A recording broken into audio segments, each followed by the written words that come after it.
So I want to say that we're like over here at the harbor here in Taichung, now near the coast, trying all this local food and having a great time. But honestly, we're really hot, and it's just this industrial wasteland with like trash floating here and everything. It looks like we just showed up, and this is like an organic thing. This is like the least organic shot of all time. So yeah, we're just hanging out watching these people fishing and stuff. But it did remind me of something. So we took this ridiculous road trip. Was probably the most ridiculous, crazy thing that's ever happened to us, right? So I think it was like, correct me if I'm wrong, we were drinking the night before and Beard was over, and I just bought a car, that Suzuki Swift. Yeah. And I was like, let's go on a trip. Yeah. So Beard's like, can you drop me off in Zhaoqing? Like, I was like, yeah, we'll probably head west or something. Zhaoqing is like 3 hours away from where we lived, right? Yeah. But instead of stopping in Zhaoqing, we just kept driving. And then we noticed on the map, we're like, you know what, if we kept driving and we go south, we'll end up in Vietnam. Yeah, that's one of the beautiful things about living in China is you could just do that. Right. And in my mind, I was like, maybe we could just drive in there. Wouldn't that be cool just to drive in another country? Yeah. And that's literally the planning that went into this, right? Yeah, it wasn't like weeks and weeks of planning. We literally packed our bags and left. We packed our bags for Zhaoqing. Right. But we ended up going to Vietnam. But the story about how that happened is the craziest thing in the world.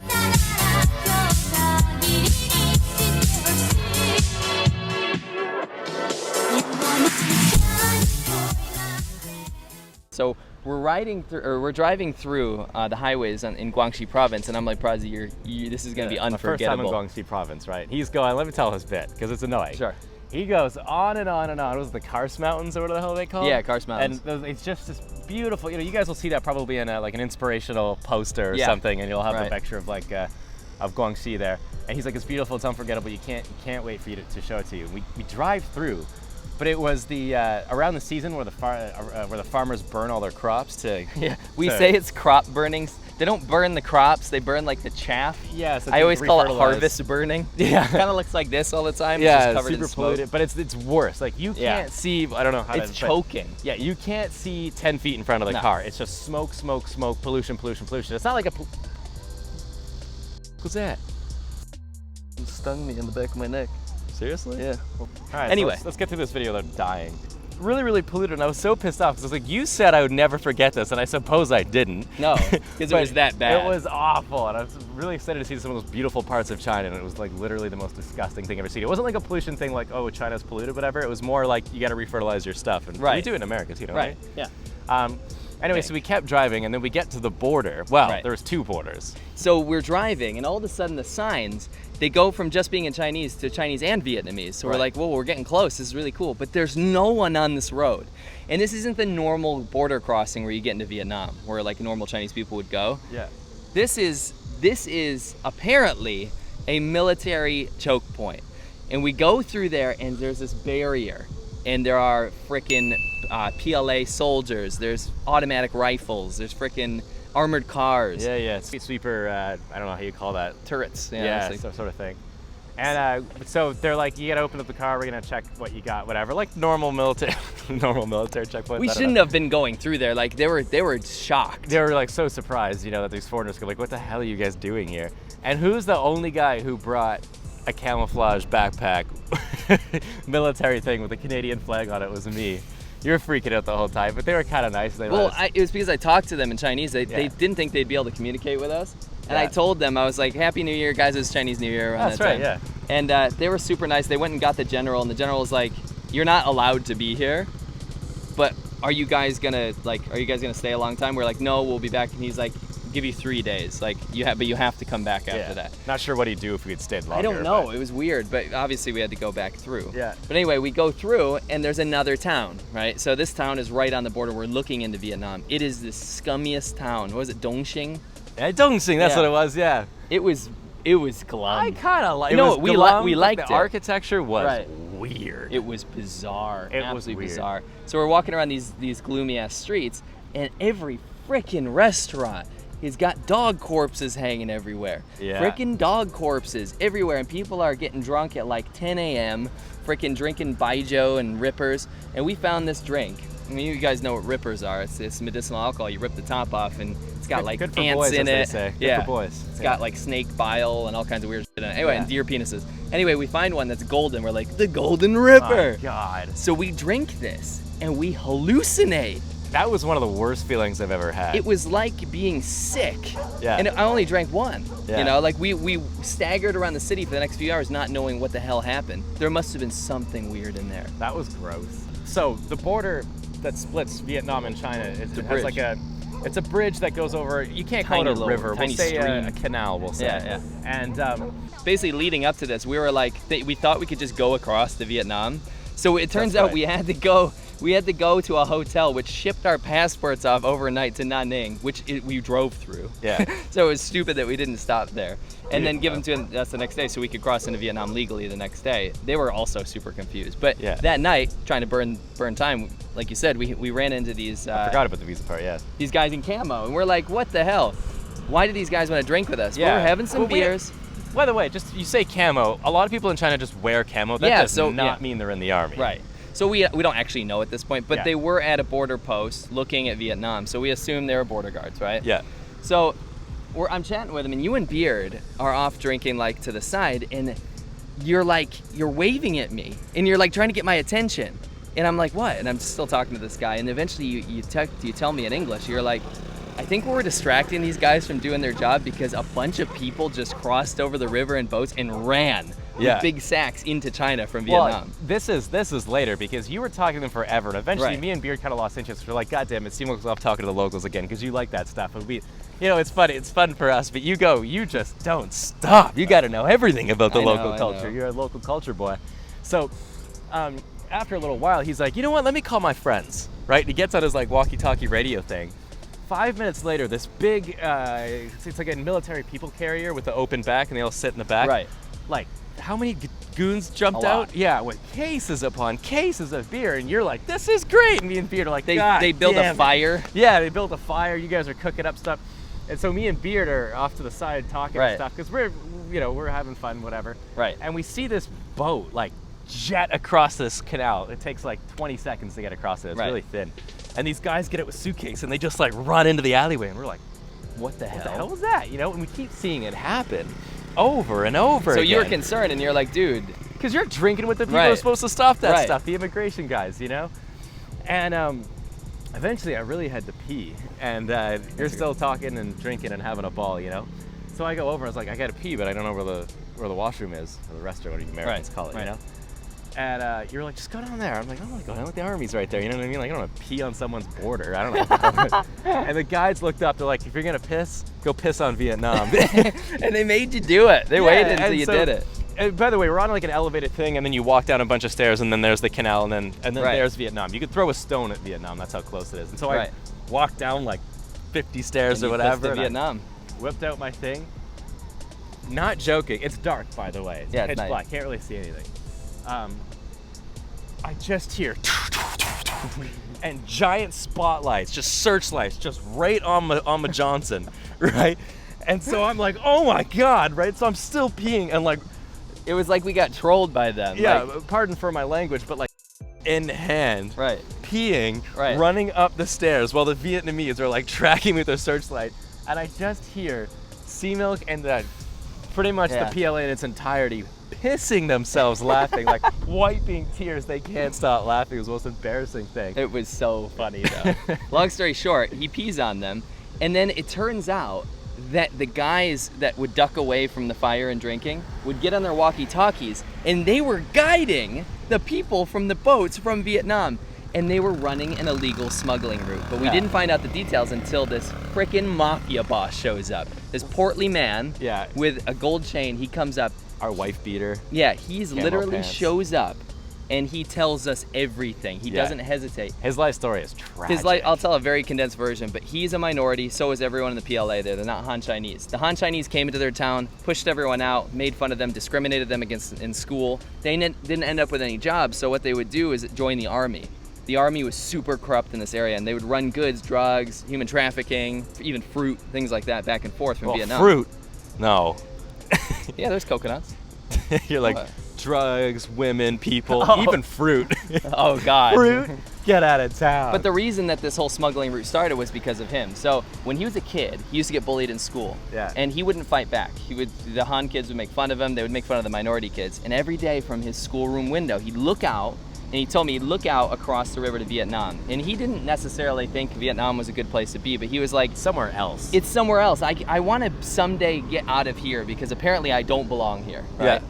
Even though they speak Chinese, even though everything's kosher, they got discriminated against being minorities. So he studied and he worked, he learned Vietnamese. He had never even been there before. Yeah. Did all this stuff in preparation and finally made it across. Works his ass off, starts a light bulb factory with Vietnamese people, and loses everything. The Vietnamese turn out to be way worse than the Han. They literally stole everything from him, took over the factory, and basically kicked him out. Yeah, that's like a condensed version, but yeah. Right. So this is the guy we're dealing with, basically. Yeah, so he made contacts over there, obviously, and now he's just scorned by both sides. He's like stateless, basically. Yeah. So he's like, these guys, basically. I'll beat that. These guys, this is bull. And he makes and takes control of the local PLA, and they start making this massive smuggling route. So we're sitting there watching contraband go back and forth.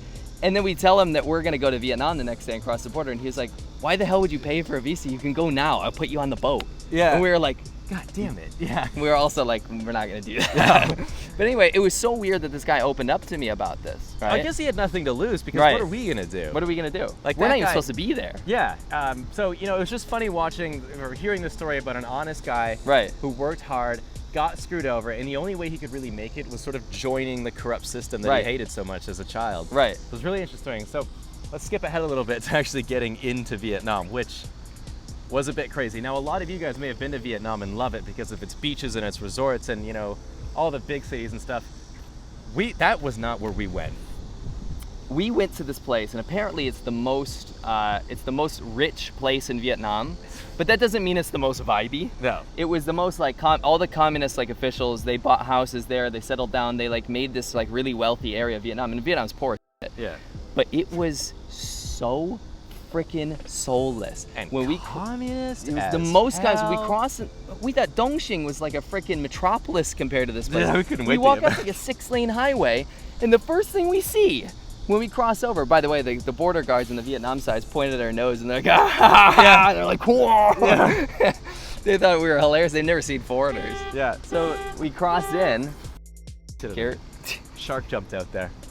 What the hell? We were kind of terrified because the first thing that we saw was a dirty, almost naked man with a beard, probably Vietnam War era against America, that time period looking man, walking around with an umbrella in one hand. With a freaking umbrella and a shiv, and walking towards us. Like beelining it, yeah. right? And but like, there's no, by the way, there's no cars, no people, nothing. Just me, you, Beard, and this weird dude, and a giant billboard with like communist propaganda like with the Ho Chi Minh and all that kind of thing. There was no advertisements. It's not allowed, apparently. There was no fast food restaurants. A 6-lane highway with a freaking war veteran shiv walking around. By the way, we have no Vietnamese money at this point, so we're trying to find the nearest kind of ATM. So we kind of make it to the city. It's like Minecraft. Yeah. There's nothing and then like a city. I don't know how to explain it any better than that. I totally agree. Yeah. Anyway, so I don't know where that guy went.